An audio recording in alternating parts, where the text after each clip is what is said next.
True love can be empowering. You find yourself dreaming of a life you never thought possible. The perfect family, in the perfect home, with the perfect man. But what if that dream life is just a mirage? A game you're both playing. But only he knows the rules. Up becomes down. Light becomes dark. You find yourself desperate to keep playing, to keep your dream alive. Until one day, it all comes crashing down. May 15th, 2010, 12:30 p.m. It's a beautiful Saturday in the North Ward neighborhood of Newark, New Jersey. Newark is the largest city in the state of New Jersey. The North Ward, it's an urban area, is comprised of apartment buildings and businesses. People are kind of doing the regular Saturday routine. But that normal routine is soon interrupted by the sound of sirens. Police get this 911 call that someone had seen a woman being attacked at her apartment. Responding officers arrive at the apartment complex within minutes and make their way to the residence. Upon entry, they discover a grisly scene. It was a brutal scene with blood everywhere. There was blood all over the floor and the walls. This woman, she's essentially laying there dying. There were numerous lacerations all over her body. Many of those stab wounds were in the neck and face area. Neighbors who were already on the scene identify the victim as 29-year-old mother of three, Sharon Mowens. Sharon is literally fighting for her life at this point. She may not survive this attack. Sharon's 2 young sons and her 10-year-old daughter are also at the apartment. The ambulance eventually showed up and they transported Sharon and her 3 children together to the nearby hospital. As Sharon is rushed to the hospital, detectives begin securing the scene. Soon, they will uncover the true horrors that Sharon faced. And the chilling tale of the teenage mother at the center of it all. 18-year-old Nadia Venable was determined to give her daughter the world. She wanted to create a stable life for her daughter. She was doing things that most people her age were not doing. She was working full-time. She had her own vehicle. She had her own apartment. For an 18-year-old to go to work every day, come home, pay bills, there was some fight inside of her.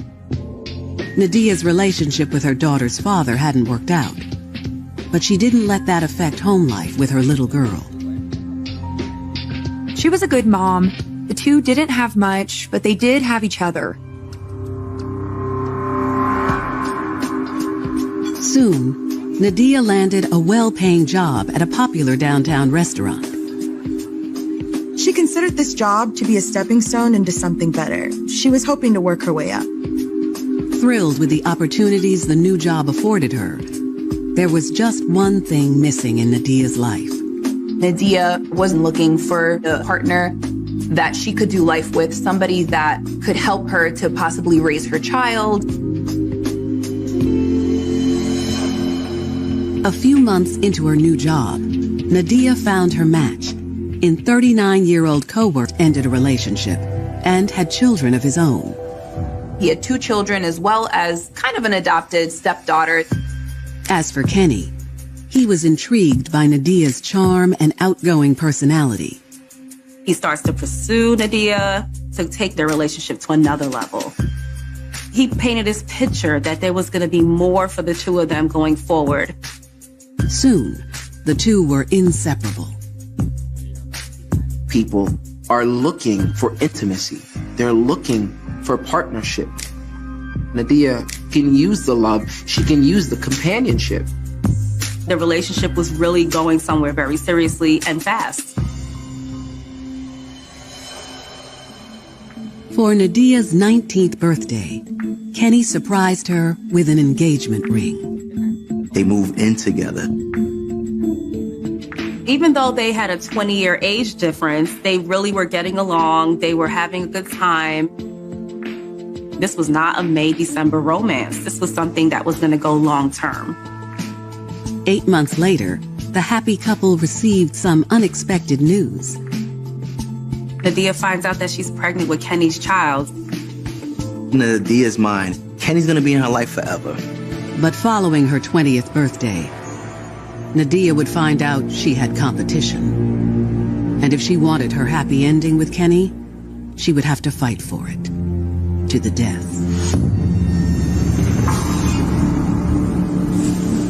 An ambulance has just transported 29-year-old mother of three, Sharon Mowens, to Newark's University Hospital with multiple stab wounds. Her life hangs in the balance. The injuries were so severe, they weren't sure she was going to make it. Inside Sharon's apartment, detectives begin processing a scene that can only be described as horrific. It was very chilling. You could see the violence. You see smears and marks, and it was a very traumatic event in such a confined space. The scene suggests a crime of passion. It's a close, personal attack. The attacker just wanted to make a statement. But who would want to try and kill Sharon Mowens? And why? Investigators would soon uncover a tumultuous love triangle and the desperate lengths one woman would go to make her man happy. She showed just how far she was willing to go to prove to Kenny, I'm the woman for you. No one else. In May 2010, 20-year-old Nadia Venable was head over heels in love with 39-year-old co-worker Kenny Carter. The couple had recently gotten engaged, moved in together, and were now expecting a baby girl. Kenny was the man of her dreams. She had one child already, but it was a dream come true for her to have another with Kenny. But Nadia didn't realize building a life with Kenny would put her in dangerous conflict with another woman. Nadia didn't know exactly what she was getting herself into. Investigators are trying to make sense of the vicious attack on 29-year-old mother Sharon Mowens, who has been found stabbed in her apartment. She was stabbed multiple times. Adding to the tragedy is the fact that Sharon's 3 children were home during the attack.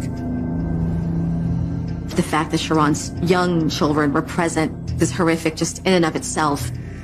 In the kitchen, detectives note a strong odor of bleach. We think Sharon had been cleaning immediately prior to when this incident happened. So it initially didn't strike the law enforcement officers as being strange.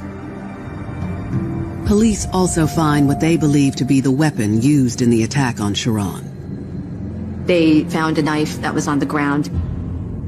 It was approximately 10 to 12 inches long and serrated on one side.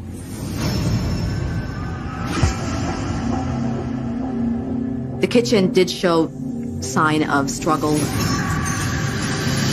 While CSIs continue to collect evidence, detectives speak to Sharon's neighbors, hoping they can provide further insight into what happened. Sharon's next-door neighbor, Lisa Jackson, claims she and her friend heard a commotion coming from Sharon's apartment around noon. A few minutes later, they went next door to check things out. They were just in shock. Lisa says another neighbor was already there trying to help Sharon. They also found Sharon's 2 young sons in the back bedroom. But Sharon's 10-year-old daughter was nowhere in sight. Thankfully, just moments later, she returned to the apartment. Sharon's daughter said that she ran to a local business to try and get help. The employee at that establishment dialed 911. Lisa says she then stayed with Sharon's daughter until first responders arrived. She tried to comfort her and shield her from the horrific scene while they were waiting for the police.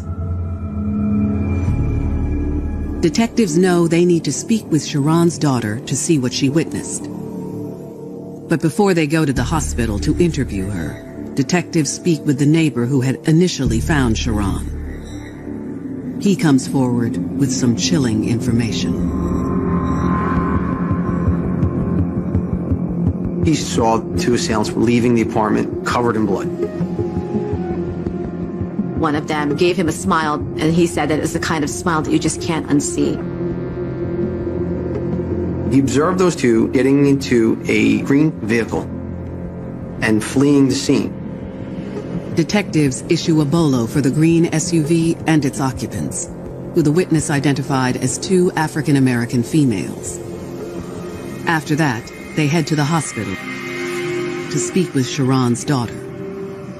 Upon my arrival to the hospital, I see the three children there. Family members are now with Sharon's children and inform detectives that Sharon died from her injuries shortly after arriving at the hospital. Doctors did all they could to try to save Sharon. Unfortunately, 30 minutes after the attack, she was pronounced dead. My heart just dropped. My brother tells me she's gone. I don't believe it. So I go in the room. My sister's laying in the bed. I can't believe this happened. My sister was the best person. She makes you smile. She will bring you joy. That girl was the most beautiful person. Sharon's death is immediately classified as a homicide. Detectives must now begin the delicate process of interviewing Sharon's young daughter. She said Sharon is cleaning the house. She's having fun with her daughter. And then there's a knock on the door. She opens the door, and there's somebody standing outside asking for Sharon. She said, "One moment," and she went and got her mother. The child says Sharon went to the door and all of a sudden, a second woman came out of nowhere. Bleach was thrown onto Sharon. Bleach makes you blind for some time. She was ambushed. This girl knew her mother was in trouble, so she ran for help. It was very brave of her. Sharon's daughter then reveals a shocking detail. They learned that the person that came to the door was someone that she recognized. She said a woman named Nana attacked her mother, and Nana is Dad's girlfriend. Investigators are stunned. This child knows her mother's killer. And it looks like her dad does too. Soon, detectives will uncover a tale of manipulation that pushed one young woman to drastic measures. Once she was gone, they can be together and live happily ever after.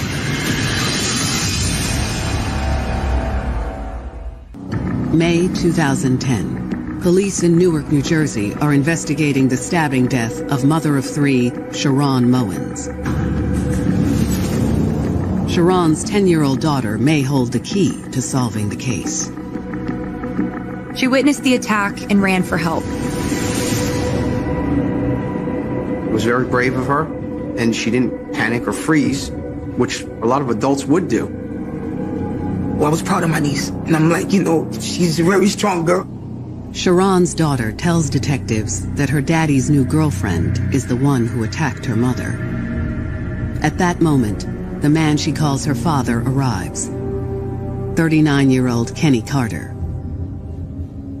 Kenny was actually the child's stepfather. He was at work when this happened. After a brief reunion with his stepdaughter, Kenny speaks with investigators. When Kenny speaks to police, he is completely distraught. Kenny tells detectives that he is the biological father of Sharon's two youngest children, and that he and Sharon had a lengthy history. Kenny Kenny and Sharon, they're together for a very long time. They're considered common law husband and wife. Kenny says that he and Sharon had been separated for more than a year, but had recently decided to get back together. Kenny told Sharon, I still love you. I still want to be with you. We can work this out. We can get back together. She was really in love with Kenneth. Once she came back home, my sister was happy. She had the faith that everything was going to work out between them. My sister thought they was going to spend their life together. Investigators tell Kenny that his stepdaughter saw who attacked Sharon and can identify her.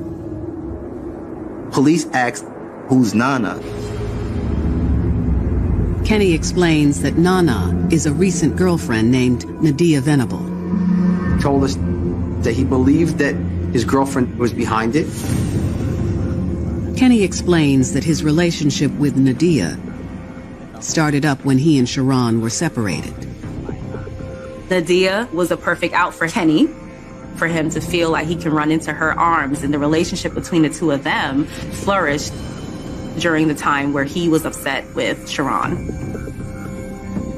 He said that they had planned to live together, that he was moving all of them into a larger apartment, that he was going to live with Nadia and with Nadia's child from another person, as well as the child that they were going to be having. It was going to basically be a happy family. Kenny tells detectives that shortly after moving in with Nadia, he realized that it was Sharon with whom he really wanted to spend the rest of his life. He worked it out with Sharon and never looked back. Detectives suspect Nadia was jealous that Kenny had gone back to Sharon. But was she truly capable of killing for her man? They needed to find Nadia Venable. Police run a motor vehicle check on Nadia and discover that she owns a green SUV. The same type of car Sharon's neighbor saw fleeing the scene. A witness saw two women leaving the scene in a car that matched the description of Nadia's car. Detectives feel confident they're getting closer to catching Sharon Moen's killer. But in reality, they've only scratched the surface and will soon uncover a reckless game where one man had pitted two women against each other. He liked that his new girlfriend and his ex were competing for his attention. They fight, and what does Kenny do? He egged on the fight.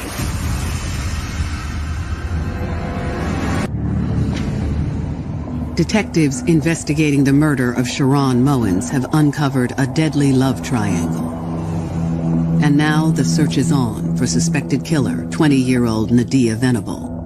When Kenny speaks to police, he explains Nadia Venable is his ex-girlfriend who he's getting ready to have a child with.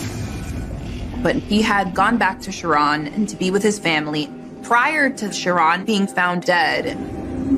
As police search for Nadia's green SUV, detectives speak to Sharon's family to get further insight on her relationship with Kenny, as well as Kenny's dalliance with Nadia.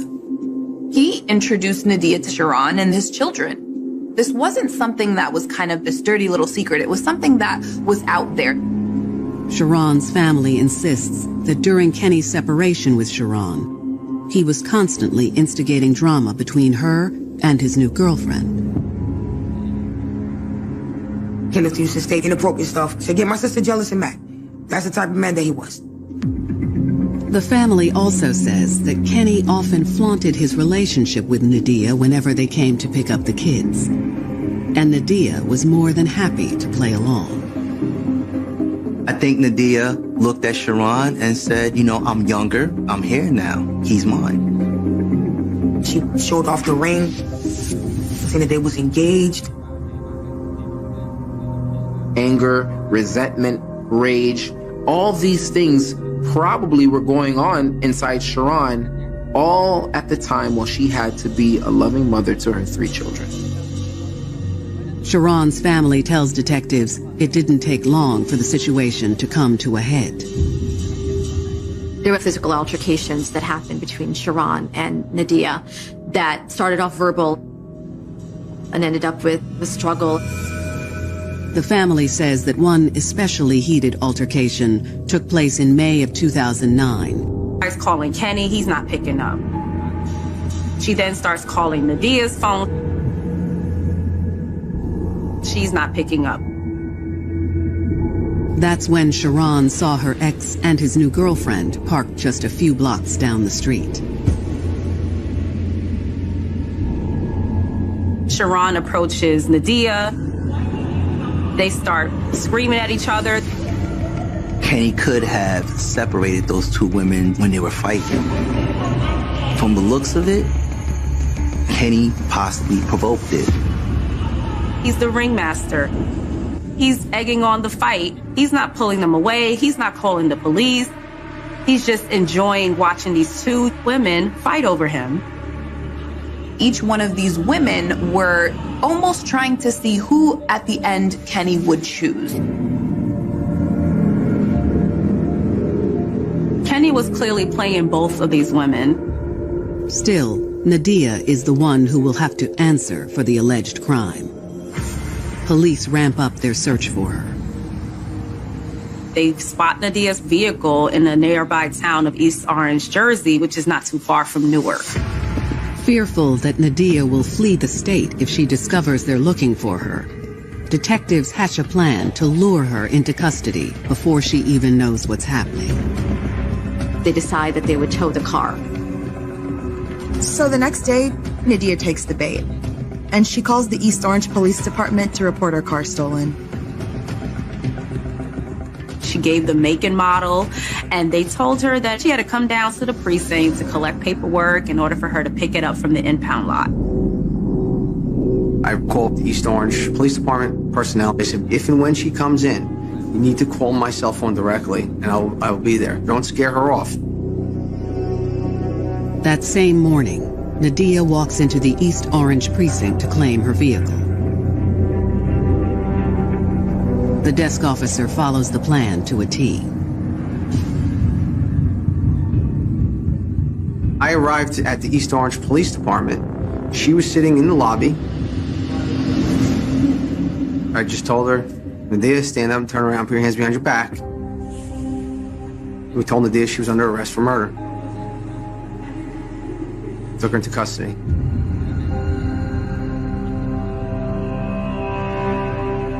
It's surprising she went into this police station after the alleged murder. Even if it is a different precinct, it's still a pretty gutsy move. Nadia Venable was charged with multiple offenses, including burglary, felony murder, conspiracy to commit murder. Detectives are confident they've caught Sharon Moen's killer. But would Nadia come clean about her role in the crime? After she was Mirandized, Nadia agreed to waive her rights and waive her right to an attorney, and she did speak to the police. What Nadia says will confirm just how far she was willing to go to keep Kenny Carter by her side. This was done for the love of a man. Nadia loved Kenny, and she would do anything for Kenny. May 16th, 2010. Investigators have arrested Nadia Venable as the prime suspect in the brutal murder of 29-year-old Sharon Moens. They believe the women were caught up in a toxic game stoked by one man, Kenny Carter. Sharon and Kenny already had children together, but Nadia was carrying Kenny's baby. Kenny apparently was going back and forth between the two mothers.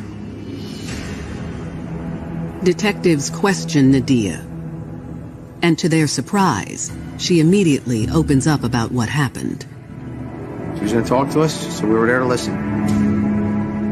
She told them a little bit about the background of her relationship with Kenny and with Sharon. Nadia explains that once she and Kenny started dating, she felt their love would last forever. And looking at this relationship, things not only progress very quickly, but very deeply. Whenever someone enters into a new relationship, there is this euphoric sense of this person is all that we need, and be that person's everything. Nadia claims it wasn't long before Kenny proposed to her and asked her to move in with him. They begin this romantic relationship, and about a month later, they're already living together.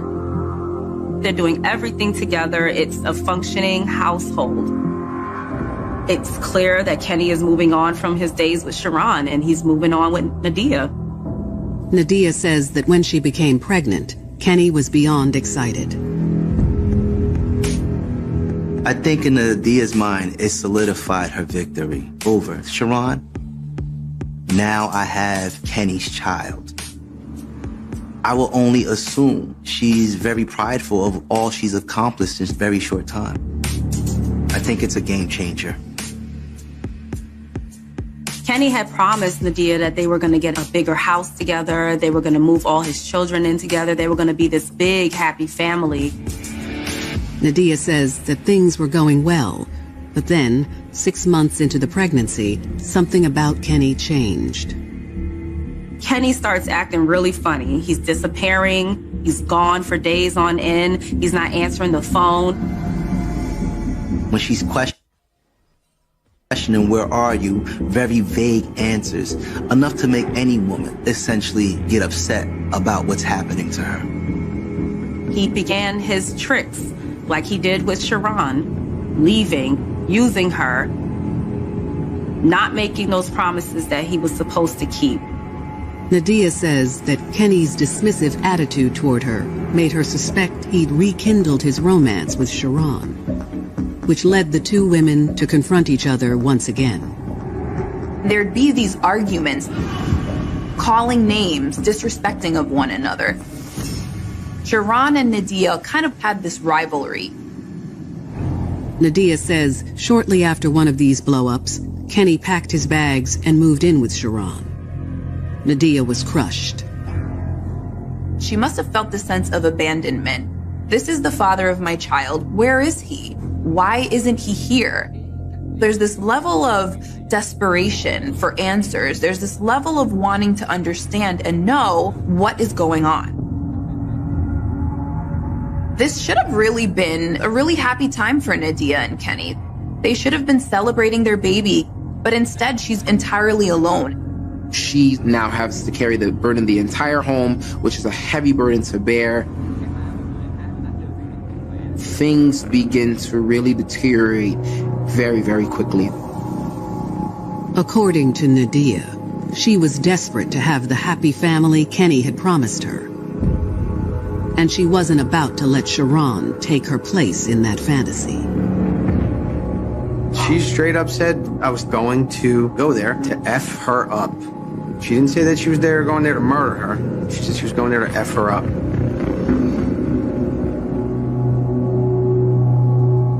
Now 7 months pregnant, Nadia enlists her 15-year-old cousin Erica as backup. Her intention was to go inside, to throw the bleach in her face and to beat her up. She thought Kenny was testing her loyalty and her love. She thought he wanted to see just how far she was willing to go for him. Nadia instructs Erica to knock on Sharon's door. When she answers, they attack.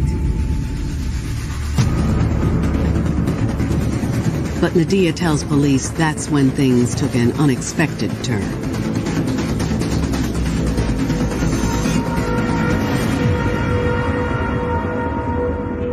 Nadia said it was her cousin that attacked Sharon and stabbed her to death. Nadia is somebody who, for all accounts, had a squeaky clean record. This is not somebody who was killed before. According to Nadia, Erica was extremely protective of her and was nearly as furious with Sharon as she was.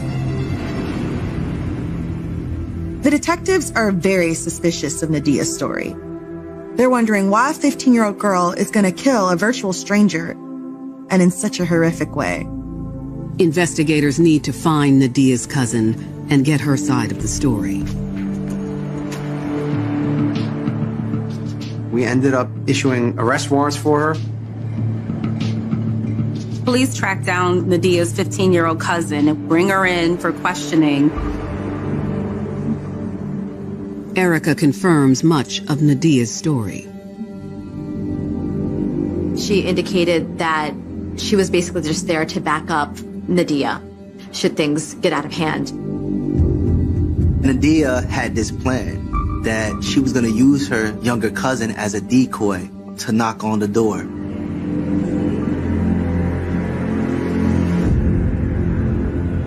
But Erica explains that once Sharon came to the door, Nadia went ballistic. She said Nadia was on top of Sharon Mowens, stabbing her multiple times. The cousin said that she never killed anyone, and that it was all Nadia. Despite the conflicting accounts, detectives believe it was Nadia who was really wielding the knife that day. The 15-year-old cousin had absolutely no motive to go and do any harm to Sharon or to anybody else that was involved in this. For Nadia, with Sharon no longer in the picture, Kenny could be set free. No longer have to worry about the shame or the guilt of leaving behind Sharon and his 3 children.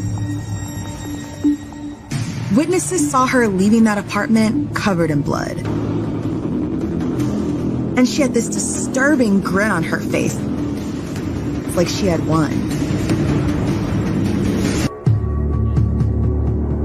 Investigators have arrested 20-year-old Nadia Venable and her 15-year-old cousin Erica for the murder of Sharon Mowens, a 29-year-old mother of 3.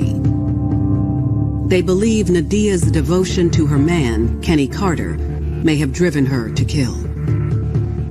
Nadia had multiple incidences with Sharon Mowens over the past 16 months, physical altercations over jealousy and fighting over Kenny. Authorities feel confident in their case against Nadia, thanks to help from an unlikely source. They struck a deal with the 15-year-old cousin in exchange for her to cooperate with them and testify against Nadia. While awaiting trial, Nadia gives birth to a baby girl. While in prison, Nadia ended up giving birth to Kenny's baby, and the baby was taken by the state and given up for adoption. That's because Kenny Carter, the child's biological father, had landed himself in jail shortly after the murder. Kenny was mad about my sister being murdered. He went to him and Nana used to live at. He went there, he burnt down her house. He damaged everything that she had, as basically saying, "You can't have me." He ended up getting incarcerated for it. In June 2013, almost 3 years after Sharon Mowens' murder, Nadia Venable's trial finally gets underway. It was a 3-week trial, and I have never seen a jury that was as attentive as this jury was. The prosecution contends Nadia attacked Sharon in order to prove her love for Kenny Carter. To bolster that theory, the state calls Nadia's 15-year-old cousin Erica to the stand. She said my sister came, running towards the door, and that's when they threw the bleach in my sister's face. Sharon's blinded by this bleach. They started to hit her, started to punch her. Erica tells the court that's when Sharon's 10-year-old daughter fled the apartment. Nadia tells her cousin to shut the door. Sharon's in this panic. She runs into the kitchen. She grabs a knife. She loses control. And that's when, according to Erica, Nadia grabbed the knife and began stabbing Sharon. Nadia wanted to keep Kenny at any cost. And even if that cost meant killing Sharon, to her, at that moment at least, it was completely worth it. Nadia may not have gone there with the intention of completely ending Sharon's life, but once this attack got so out of control, she knew that she needed to finish what she started. And she wouldn't have to worry about this threat anymore. Prosecutors assert that Sharon was concerned for the safety of her children, who were still in the home during the murder. Sharon knew that she was going to die at this moment. That's the last thought she had, was about her children. Erica states that after Nadia stabbed Sharon some 27 times, the two women fled the apartment, where they encountered one of Sharon's neighbors. And Nadia flashed that now infamous smile. The smile says it all. You leave someone to die, you have blood all over you, you show no remorse, and you leave thinking you did it. That you've eliminated your competition, and that your man will come back to you. When it's the defense's turn, they make a bold move and call Nadia herself to the witness stand. Nadia's defense is that she really didn't do it, that it was her younger cousin who did everything. I asked her, were you there when she was stabbed over 27 times? She said, yes, I was there. She admitted to being there the entire time, but not taking any part in any of it. But whose testimony would the jury believe? Just 3 hours after both sides rest their case, the foreman announces they've reached a verdict. They found her guilty of all the charges. Nadia Venable is sentenced to 55 years in prison. As for Erica, her charges are dropped in exchange for providing testimony against her cousin. While Nadia's sentence gives Sharon's family a sense of justice, nothing could ever bring back their loved one. My sister, Sharon, I miss her so much. But it's like, she's still with me.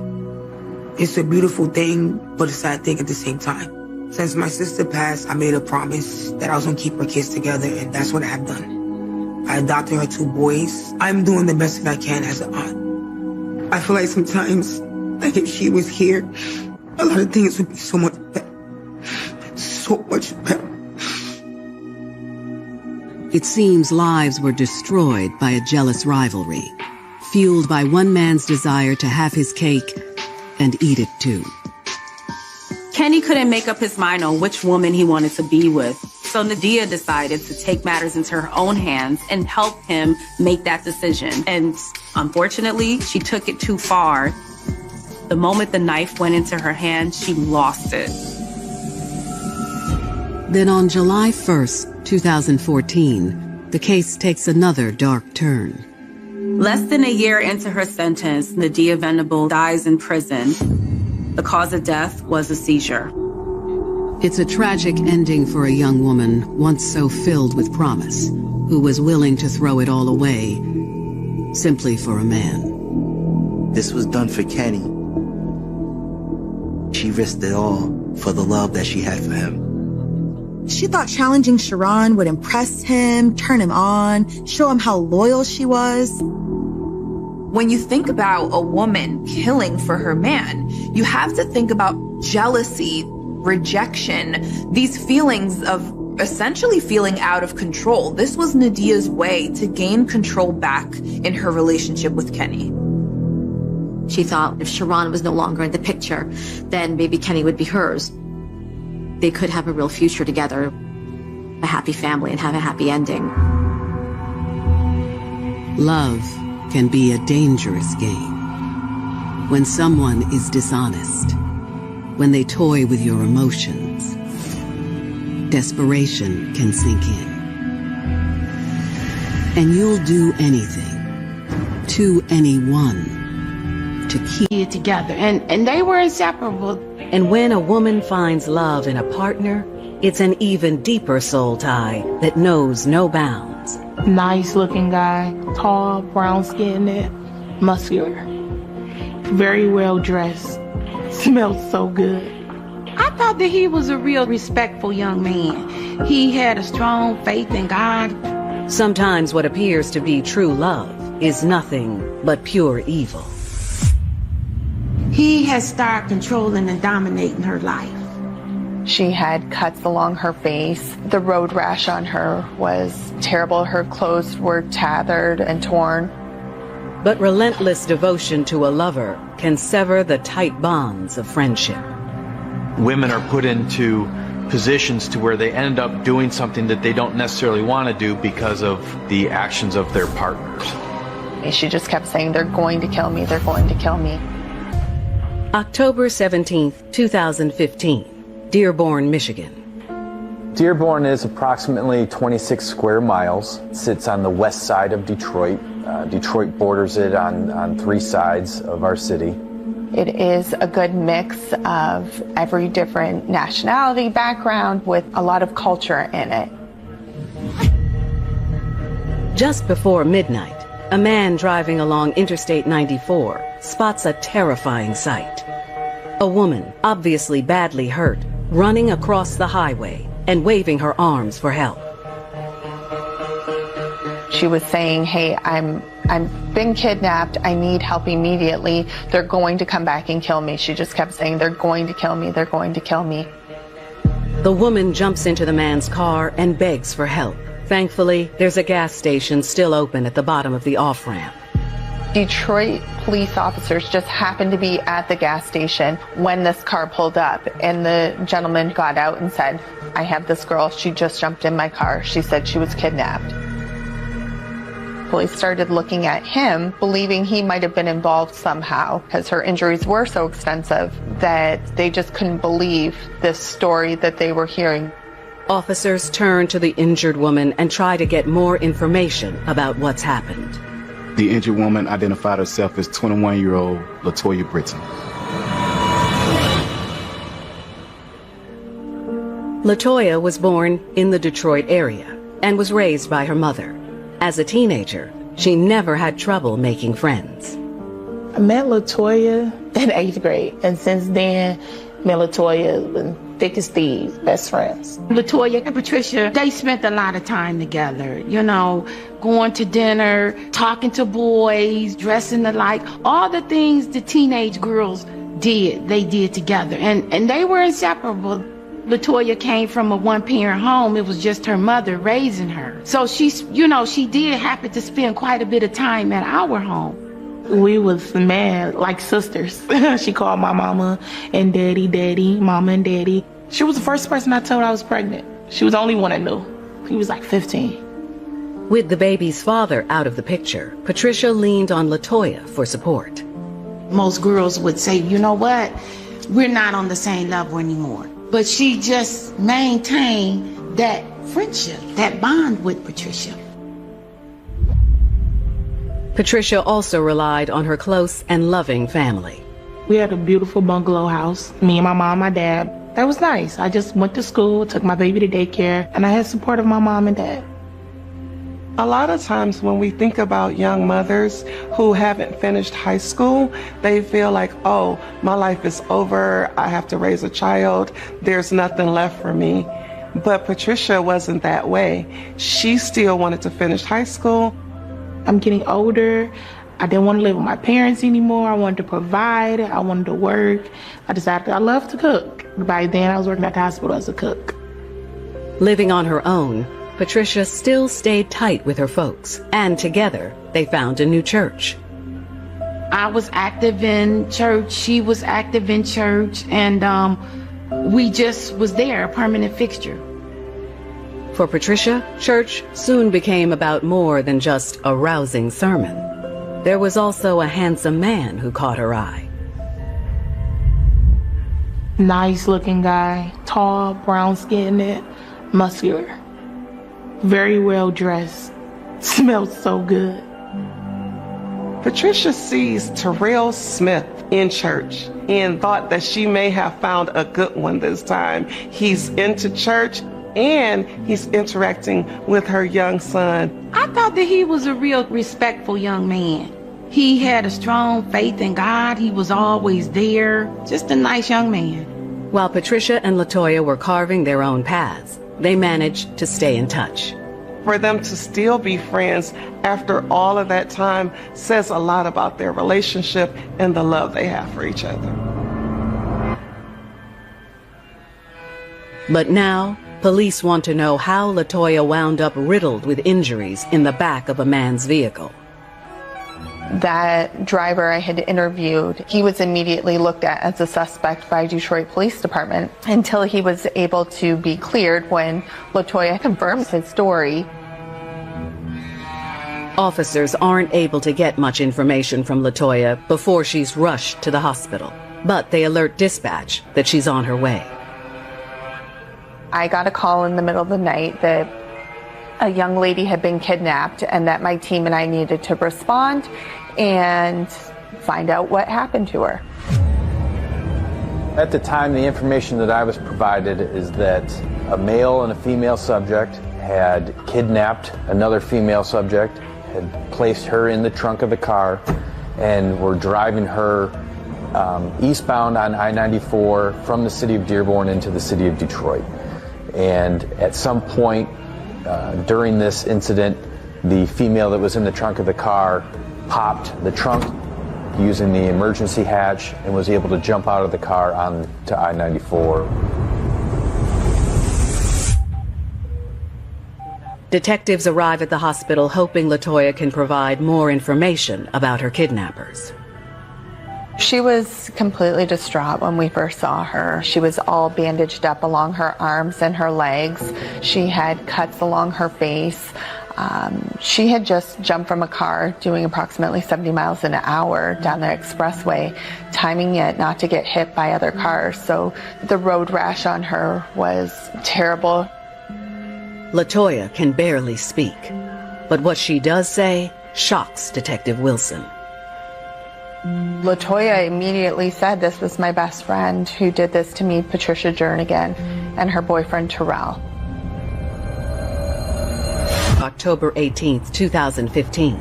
Dearborn detectives are trying to piece together what happened to 21-year-old LaToya Britton. LaToya claims she was kidnapped by two people, Terrell Smith and her own best friend, Patricia Jernigan. She's describing her best friend and her best friend's boyfriend capturing her, and he had a gun in hand. The initial conversation with LaToya was very minimal. It was more about taking care of her injuries and working on the information that we had. She said that her cell phone was taken from her. So step one was locate the cell phone, locate Patricia, and locate Terrell. We didn't know if Patricia was a victim in this case or if she was a willing participant.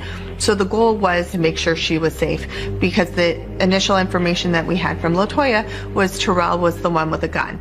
I started contacting the cell phone providers to get call detail records as well as their cell tower location information. While the forensics team works on tracking LaToya Britton's cell phone, Detective Wilson heads over to speak to LaToya, who was just released from the hospital. The follow-up interview was done in her living room. She was still dealing with her significant injuries. I sat down in the chair in the living room there and spoke with her in detail about this. She starts telling me that Patricia has been her childhood best friend. Patricia was really doing well for herself, that she had a great family, and that once she had met Terrell, that things had just changed, that Terrell, he was very controlling. Terrell insisted on knowing everything about Patricia's friends, especially LaToya. She said that Terrell had always been jealous of their friendship, that there's no way that two females could be that close to each other, that have that good of a relationship or friendship. So there was always that jealousy that he harbored for LaToya. LaToya says she wasn't comfortable with the situation and cut off all contact with Patricia. The two friends did not speak or text for months. Then, in mid-October of 2015, LaToya is contacted by her one-time best friend. Patricia said she wanted to reconnect their friendship and go to dinner. Patricia picks LaToya up from her home, and they're on their way to have dinner. Patricia stops the car down the street, and she's like, "Hey, let me put the restaurant in the GPS," which is normal. Patricia had grabbed LaToya's cell phone when Terrell had came out of a set of bushes that were around a corner.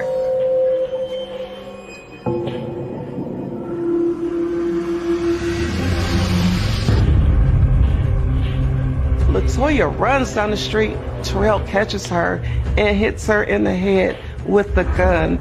He had pushed LaToya into the trunk of the car at that point and had grabbed her breasts and had threatened her to the point where she was fearful and had to cooperate with his demands. LaToya is saying how she's been forced into this trunk. There's no way that she knows where she's being taken to. She's thinking, I can scream and maybe somebody will hear me. However, she notices that they're turning the music up louder and louder. She's noticing the car is accelerating, so they can't hear, or anybody can't hear her screams. She said that she was well aware that night she was going to die. Wherever Patricia and Terrell wanted to take her, she wasn't going to survive another day. LaToya makes the choice that I would rather jump out of a moving vehicle than fear a person taking my life from me. She remembered looking for that emergency latch in the trunk in order to pull it to hopefully save herself and be able to jump.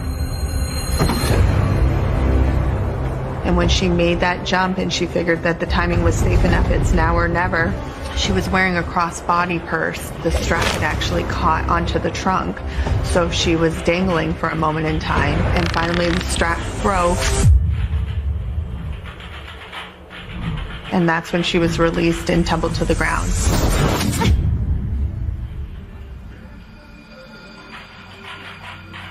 Hearing the details of LaToya's harrowing story raises the stakes for detectives. The first thing that we do is look at the criminal history. Looking at Patricia's history, she had a very minimal history. There was no reason that she should be involved in something this heinous. But then looking forward at Terrell's history, criminal history, it was extensive. And in fact, he already had a conviction for a previous kidnapping. The next morning, two suspects, Terrell Smith and Patricia Jernigan, are still on the loose, and detectives have only LaToya's missing cell phone to work with. Initially, with the cell phone pings, we were able to get those under what's called exigent circumstances. And essentially at that point, what we are saying is that there is an emergency, that there's a risk of somebody being hurt and or killed, and that we need to find this device because we believe it's going to lead us to the suspects. But someone had turned LaToya's phone off, so there was no way to track the device. Investigators turned to social media as a possible way to find the suspect's location. In this case, when we were able to serve the search warrant on to the social media sites, we asked them to expedite it due to the nature of the crime, and that we needed to find these people right away, which they were able to do for us.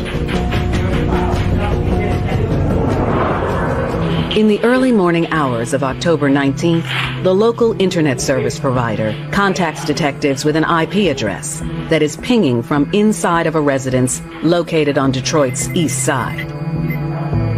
Once we received this information back from the providers, we in turn gave it to our undercover officers. Several Detroit PD units quickly scramble and race to the address to get into position. Our undercover crew was watching the house and monitoring any movement that was taking place in the house. That's when they were able to see Terrell, but without him coming out of the house, there was no way to make a safe approach into the house, knowing that Terrell was armed with a handgun. Just after 1 p.m., detectives observe Terrell drive away in a silver Neon, registered to Patricia Jernigan. At that point, our undercover team that was watching the house had begun to follow and tail him, calling out every move that he made, every turn. Most people, when they're being followed, are completely unaware, except for he kept looking over his shoulders. You could tell that he was paranoid. Terrell pulls into a business parking lot and parks near the building. The parking lot was an area that was ideal for pulling in the undercover cars to surround his car and pin him in. He was taken out of the car and immediately placed on the ground. There wasn't a weapon on him at that point. As Terrell is taken into custody, Patricia suddenly walks out into the parking lot. Terrell was there to pick her up from work. Then Patricia came out to see what was happening. Police came, I seemed like they came out of everywhere. And they screaming, yelling, I'm under arrest. And that's when she was brought over to my car. I asked to have a conversation with her about why we were there and what was going on. And we sat down and had a basic girl conversation of what's going on and what information do you have for us.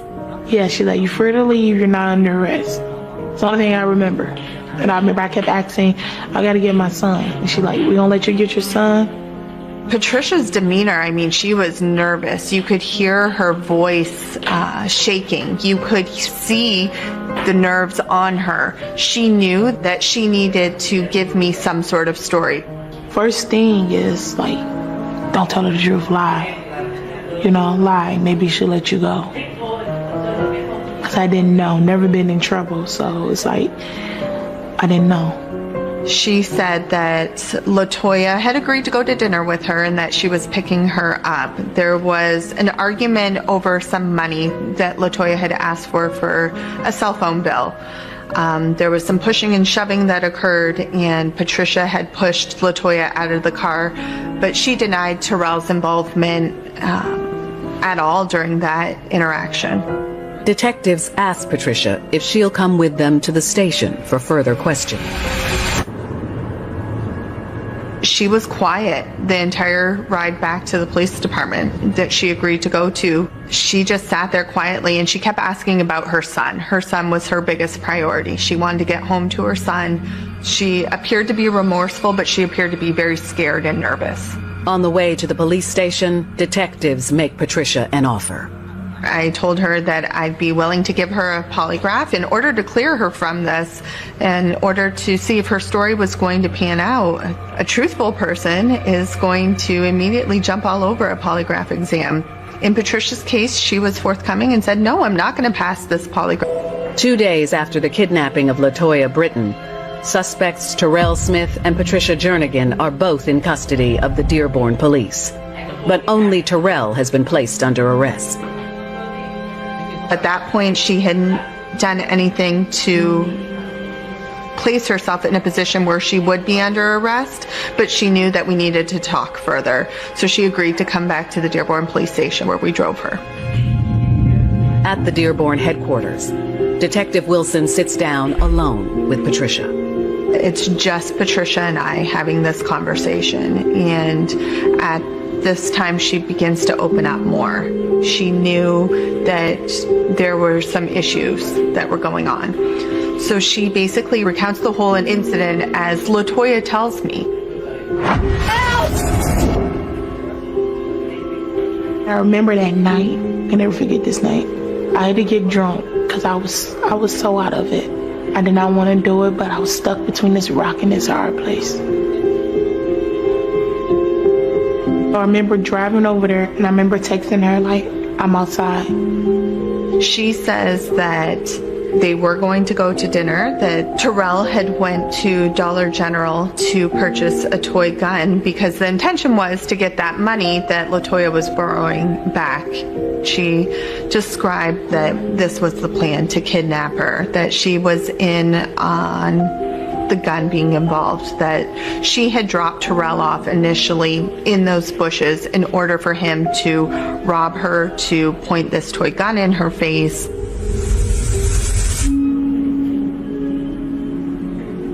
Patricia tells detectives that once Terrell got in the car, things escalated quickly. I remember her just screaming and crying like, Trish, for real? Trish, for real? And I'm trying to call it off like, Terrell, leave her alone, just stop. Terrell, leave it alone, like, just stop, leave her alone.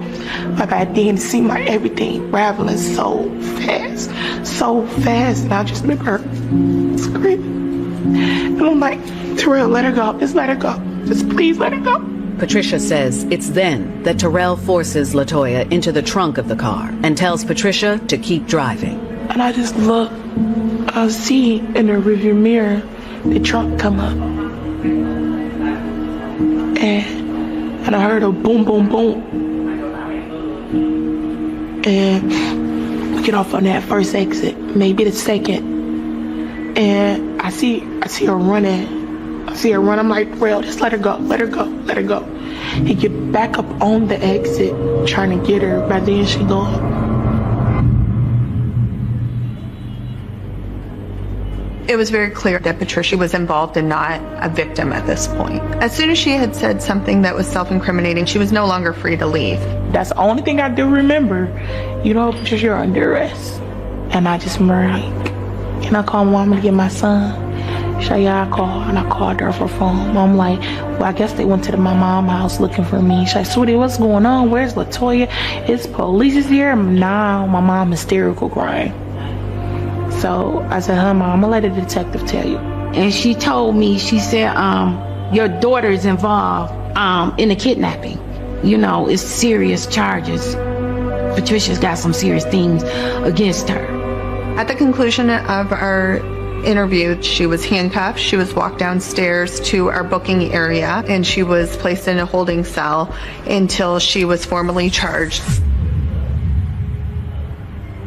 On October 23, 2015, just 1 week after the kidnapping of Latoya Britton, Patricia Jernigan and Terrell Smith are arraigned together. In that courtroom when they were being arraigned, the realization had come that she wasn't going home to her son, that she was in too deep because of this man. We got arraigned, and I remember standing there next to him. They had us cuffed together. And I remember the judge like, Patricia, are you aware you standing next to a fourth-time individual? When Patricia first met Terrell Smith, he seemed like the perfect man for her. I was in the middle of the church, and he came and approached me like, can I take him to the vending machine? I'm like, yeah. So I walked with him with Mari to the vending machine. Then he asked me, am I single? I'm like, yeah. He said, you know, you should call me. He said, but stop like this. He said, but I just want to be honest with you. I'm just getting out of prison and I'm on tether. He's on GPS tether, which means he's being monitored and watched by his parole officer.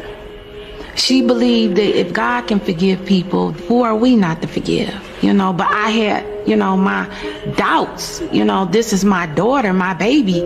He told me in the beginning that he got incarcerated for carjacking. Him and his girlfriend was into it. The car was in her name. He took the car, she reported it, but it was more to it. Patricia never pressed Terrell on what really landed him in prison. A lot of times, because you want something so bad, you tend to make excuses. So a lot of red flags are overlooked by the mentality of I want what I want, so I will overlook that and then maybe I can fix it. Things seemed so right in the beginning. It seemed like, okay, you know, Trish, this your person. And he was a gentleman, so respectable. Everything felt right. Handcuffed together and standing just inches from Terrell, Patricia learns for the first time why he had been in prison before they met. Carrying a concealed weapon, firearm felony, carjacking, and unlawful imprisonment. And I just remember crying, looked over at him, nothing. He didn't say nothing, no emotion. Initially, both Patricia and Terrell were charged with the same crimes because of their involvement together. They were charged with kidnapping, torture, criminal sexual conduct in the second degree, and armed robbery. At this point, I was telling her, sweetie, we just want you to do what is right. Cooperate. Tell the truth. But at this point, she still was not talking because Terrell was still in her head. And it took maybe a couple weeks of me going back and forth, getting in her ear, that she finally started breaking down and being honest of the extent of what had happened that night.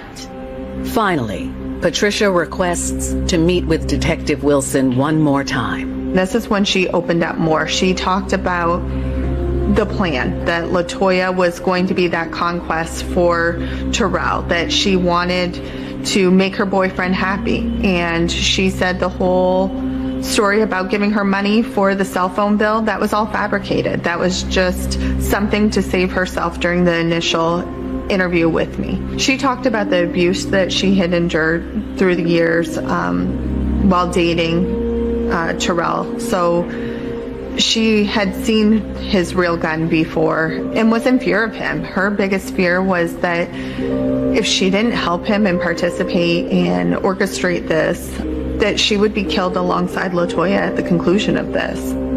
Prosecutors approach Patricia about a possible reduced sentence if she agrees to testify against Terrell Smith. My lawyer said if I go to trial, I could get more time than him because he wasn't able to get to her if it wasn't for me. They said, you got to testify, you got to go to court, you got to take the stand. I said, no, I can't do it. I can't do it. I was willing to take this 15.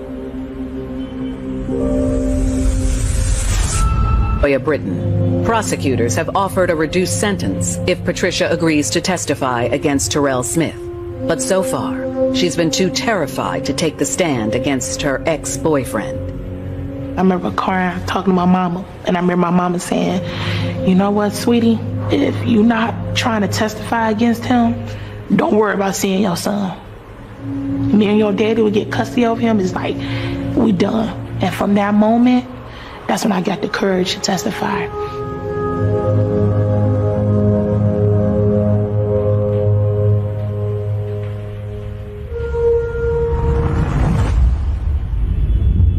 As prosecutors build a case against Terrell Smith, they learn more about how he was able to so quickly get Patricia on board with his twisted plan.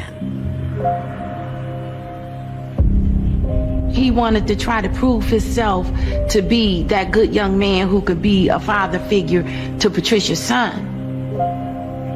But after Patricia and Terrell got an apartment together, the relationship turned quickly.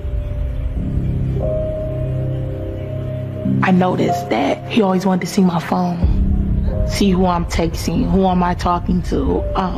If I didn't answer his phone call at a certain time or I missed a phone call, then it went from he wanted my Facebook passwords. So I did it, but then it got to him messaging people, seeing who am I talking to, messaging guys acting like me. It just got too much, and then we got to arguing about his controlling ways. And that's when I really saw that dark side of him. While she was with Terrell, not only was he taking her employment money, her income tax money, her child care, he was taking her child support. He was taking that. Yeah, I was questioning it. And I'm like, was this a good choice? Am I making the right decision? Like, sweetie, get out of it. But then, you know, I'm on the other side, like, I love him, he loved me. Like, it get better, it get better, it get better. And it didn't.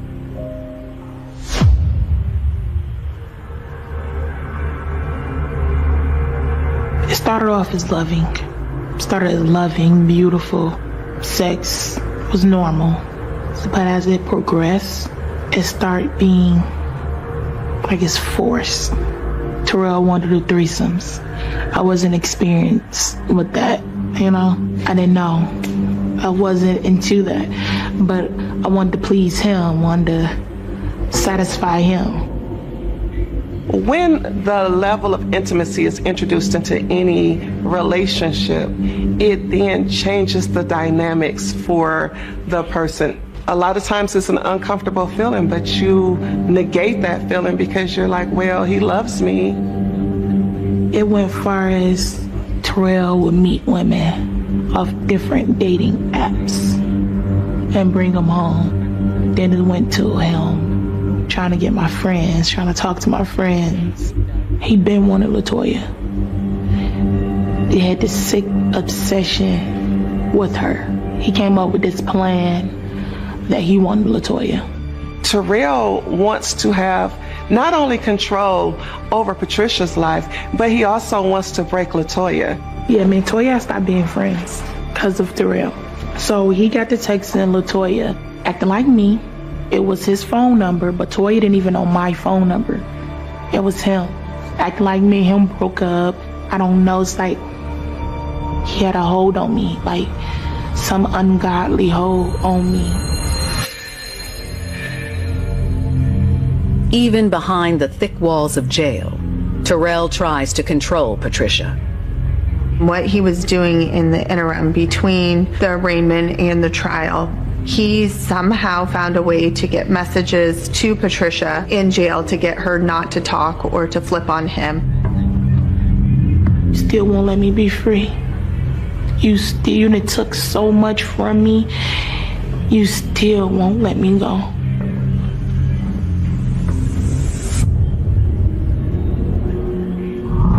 Terrell's trial finally begins on April 13th, 2016. On the morning Patricia was scheduled to testify, she didn't think she could pull it off. You get bonded over to Frank Murphy, the big court. I'm terrified, I'm scared. I just remember the bailiff, the officer opening the door. Are you ready? As I'm walking, I'm crying, and I stop. He said, "You can do this." I just remember him telling me, "You can do this. You're gonna be okay." Robbery and criminal sexual conduct. Terrell Smith goes on trial in April of 2016. His former girlfriend and alleged co-conspirator, Patricia Jernigan, is the prosecution's star witness.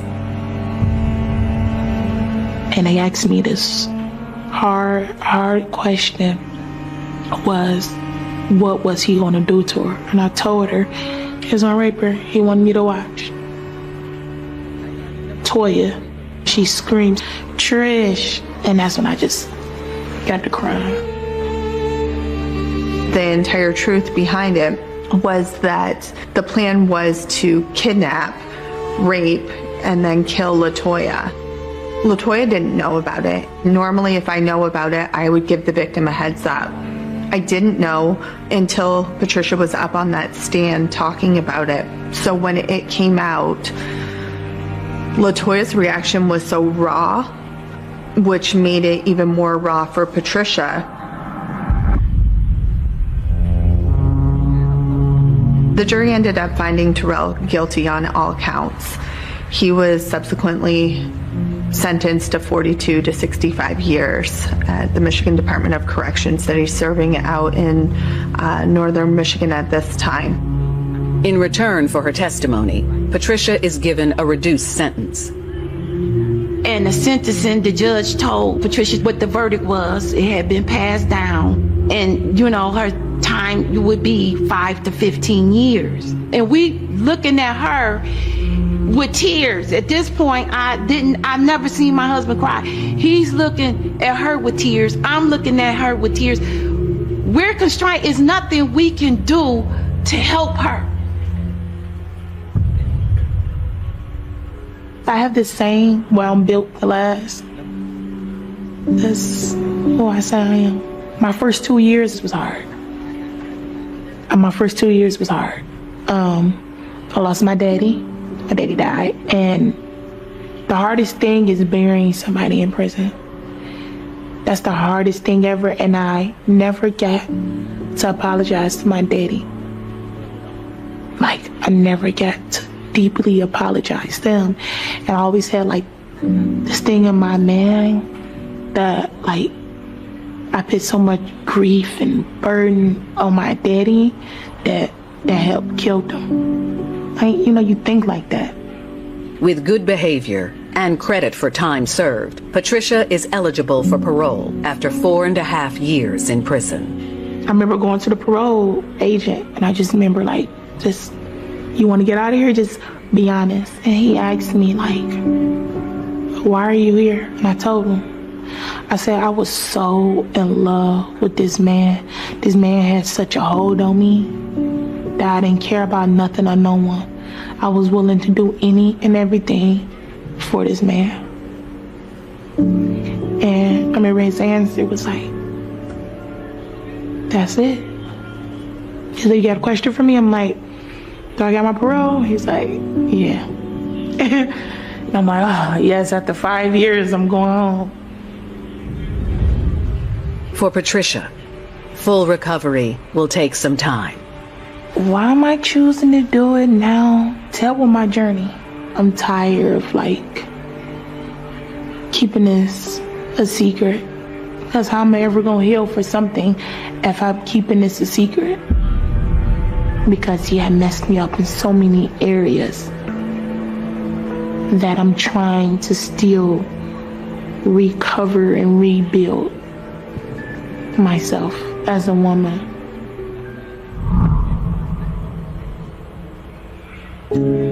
Unfortunately, we see a lot of these circumstances to where women are put into positions to where they end up doing something that they don't necessarily want to do because of the actions of their partners. She knew in her heart that it didn't feel right, but she couldn't reach out and she couldn't ask for that help. So I would just encourage people to reach out and ask for that help because it is there and it is available, and you don't have to be stuck in a situation like this. With any woman, we have intuition. Learn how to stop ignoring your intuition. Learn how to ask for the things that you need. For LaToya Britton, her journey to recovery, when someone is blinded by passion, it can be all-consuming, causing all rationale to go out the window. When that happens, we can sacrifice the friendships we cherish most and imperil their lives. And once those ties are shattered, they may never be repaired. সুপ্রিয় দর্শক, আসসালামু আলাইকুম। কেমন আছেন আপনারা সবাই? আশা করছি আপনারা সবাই অনেক অনেক ভালো আছেন দর্শক। তো আজকে কেমন রয়েছে এই পেঁয়াজের দাম? পেঁয়াজ কিন্তু দর্শক বিভিন্ন সময় কিন্তু দাম দর কিন্তু দর্শক ওঠানামা করে, এবং এই পেঁয়াজ আপনারা যদি দেখেন এই পেঁয়াজ কিন্তু অনেক সময় কিন্তু দাম পরিবর্তন হয়ে থাকে আর কি। তো এই পেঁয়াজ যদি আপনারা দেখেন যে বিভিন্ন সময় কিন্তু এই পেঁয়াজগুলো আর কি আমরা দেখে থাকি, যেমনটা আর কি এই যে পেঁয়াজটা আপনারা যেটা দেখতে পাচ্ছেন, পেঁয়াজটা কিন্তু এই দেশি পেঁয়াজের কিন্তু চামড়া আর কি, বা যেটাকে আর কি খোসা বলি আমরা, তো এই পেঁয়াজের কিন্তু খোসা কিন্তু দর্শক অনেকটা আর কি মোটা থাকে। এই দেশি পেঁয়াজের খোসা কিন্তু অনেকটা মোটা থাকে, এবং বেশি দেশি পেঁয়াজ কিন্তু ওটা সফট থাকে দর্শক, এবং খুবই ভালো একটা থাকে। এবং আপনার এই যে এলসি পেঁয়াজ, এটা কিন্তু দেখতে সুন্দর, কিন্তু আপনার কিন্তু লোট আর কি দেশি মানে যে ইন্ডিয়ান পেঁয়াজটা দর্শক, এই পেঁয়াজটা কিন্তু খুবই ভালো একটি পেঁয়াজ আপনারা দেখতে পাচ্ছেন দর্শক। এই পেঁয়াজটা কিন্তু দর্শক একটু খেতেও ভালো, যেমনই স্বাদে কিন্তু অতুলনীয়। এই যে দেশি পেঁয়াজের দর্শক, দেশি স্বাদটা কিন্তু খুবই ভালো আপনারা দেখতে পাচ্ছেন। পেঁয়াজটা কিন্তু খুবই দারুণ একটি পেঁয়াজ। তো যাই হোক, আজকে আপনাদের যেটা জানানো কি মানে এই যে আলু দেখতে পাচ্ছেন, আলু কিন্তু দর্শক কাদা মাটি মেশানো, যে পুরো ক্ষেত থেকে উঠিয়েই আর কি তারা কিন্তু ধোয় নেয় আলুটা, আর কিন্তু ধুলে কিন্তু খোসা মারা সরে কিন্তু এটা কিন্তু একটু হালকা হয়ে যায়।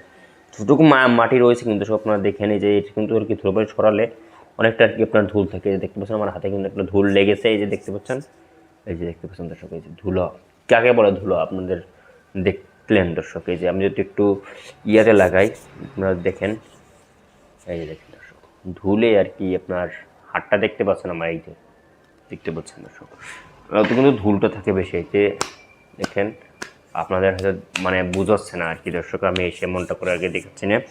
এই পেঁয়াজ দর্শক, এই পেঁয়াজ কিন্তু অনেক সময় কিন্তু এই পেঁয়াজগুলো কিন্তু দর্শক আপনার খুব সুন্দরভাবে কিন্তু আমরা দেখি বিভিন্ন সময় কিন্তু এই পেঁয়াজটা দর্শক, অনেক সময় কিন্তু এই পেঁয়াজ দর্শক অনেক সময় অনেক কিছু আর কি দাম কিন্তু বৃদ্ধি থাকে। তো এই পেঁয়াজটা দেখতে পাচ্ছেন, এই পেঁয়াজ আর কি দেশে যে আর কি উৎপাদন হয়, পেঁয়াজটা কিন্তু এই দেশি পেঁয়াজের কিন্তু চামড়া আর কি, বা যেটাকে আর কি খোসা বলি আমরা, তো এই পেঁয়াজের কিন্তু খোসা কিন্তু দর্শক অনেকটা আর কি মোটা থাকে। এই দেশি পেঁয়াজের খোসা কিন্তু অনেকটা মোটা থাকে, এবং বেশি দেশি পেঁয়াজ কিন্তু ওটা সফট থাকে দর্শক, এবং খুবই ভালো একটা থাকে। এবং আপনার এই যে এলসি পেঁয়াজ, এটা কিন্তু দেখতে সুন্দর, কিন্তু আপনার কিন্তু লোট আর কি দেশি মানে যে ইন্ডিয়ান পেঁয়াজটা দর্শক, এই পেঁয়াজটা কিন্তু খুবই ভালো একটি পেঁয়াজ আপনারা দেখতে পাচ্ছেন দর্শক। এই পেঁয়াজটা কিন্তু দর্শক একটু খেতেও ভালো, যেমনই স্বাদে কিন্তু অতুলনীয়। এই যে দেশি পেঁয়াজের দর্শক, দেশি স্বাদটা কিন্তু খুবই ভালো আপনারা দেখতে পাচ্ছেন। পেঁয়াজটা কিন্তু খুবই দারুণ একটি পেঁয়াজ। তো যাই হোক, আজকে আপনাদের যেটা জানানো কি মানে এই যে আলু দেখতে পাচ্ছেন, আলু কিন্তু দর্শক কাদা মাটি মেশানো, যে পুরো ক্ষেত থেকে উঠিয়েই আর কি তারা কিন্তু ধোয় নেয় আলুটা, আর কিন্তু ধুলে কিন্তু খোসা মারা সরে কিন্তু এটা কিন্তু একটু হালকা হয়ে যায়। যতটুকু মাটি রয়েছে কিন্তু সব আপনারা দেখে নিই যে এটা কিন্তু আর কি ধুলোবালি ছড়ালে অনেকটা আর কি আপনার ধুল থাকে। দেখতে পাচ্ছেন আমার হাতে কিন্তু একটা ধুল লেগেছে, এই যে দেখতে পাচ্ছেন, এই যে দেখতে পাচ্ছেন দর্শক, এই যে ধুলো কাকে বলে ধুলো আপনাদের প্লেন দর্শক। এই যে আমি যদি একটু ইয়াতে লাগাই আপনারা দেখেন, এই যে দেখেন দর্শক ধুলে আর কি আপনার হাতটা দেখতে পাচ্ছেন, আমার এই যে দেখতে পাচ্ছেন দর্শক, তো কিন্তু ধুলটা থাকে বেশি। এই যে দেখেন আপনাদের হয়তো মানে বুঝাচ্ছে না আর কি দর্শক, আমি এসে মনটা করে আগে দেখাচ্ছি না। এই পেঁয়াজ দর্শক, এই পেঁয়াজ কিন্তু অনেক সময় কিন্তু এই পেঁয়াজগুলো কিন্তু দর্শক আপনার খুব সুন্দরভাবে কিন্তু আমরা দেখি বিভিন্ন সময় কিন্তু এই পেঁয়াজটা দর্শক, অনেক সময় কিন্তু এই পেঁয়াজ দর্শক অনেক সময় অনেক কিছু আর কি দাম কিন্তু বৃদ্ধি থাকে। এই পেঁয়াজটা দেখতে পাচ্ছেন, এই পেঁয়াজ আর কি দেশে যে আর কি উৎপাদন হয় সেটা কিন্তু আর কি বিভিন্ন সময় কিন্তু এই পেঁয়াজ দর্শক আর কি অনেকটা পরিমাণে আর কি কি বলে, এই পেঁয়াজটা আপনারা যাই দেখুন না কেন, পেঁয়াজ কিন্তু দর্শক খুবই ভালো একটি সাইজের পেঁয়াজ দর্শক। এই পেঁয়াজটা কিন্তু আপনার খেতেও খুবই স্বাদ, এই দেশি পেঁয়াজ দর্শক। দেশি পেঁয়াজটা আপনারা দেখতে পাচ্ছেন, এই যে দেশি পেঁয়াজ। তো যাই হোক দর্শক, আপনারা আমাদের সাথে থাকুন এবং এরকমের পেঁয়াজ রসুনের পাইকারি আপডেট পেতে আমাদের চ্যানেলটি দর্শক অবশ্যই সাবস্ক্রাইব করে রাখবেন দর্শক। এবং পেঁয়াজের কিন্তু নতুন নতুন আপডেট আপনাদের দিয়ে থাকি দর্শক, এরকমের আপডেট পেতে আমাদের চ্যানেলটি সাবস্ক্রাইব করে রাখবেন। এবং এইটো দেখো পরবর্তী কোনো ভিডিওতে। আল্লাহ হাফেজ।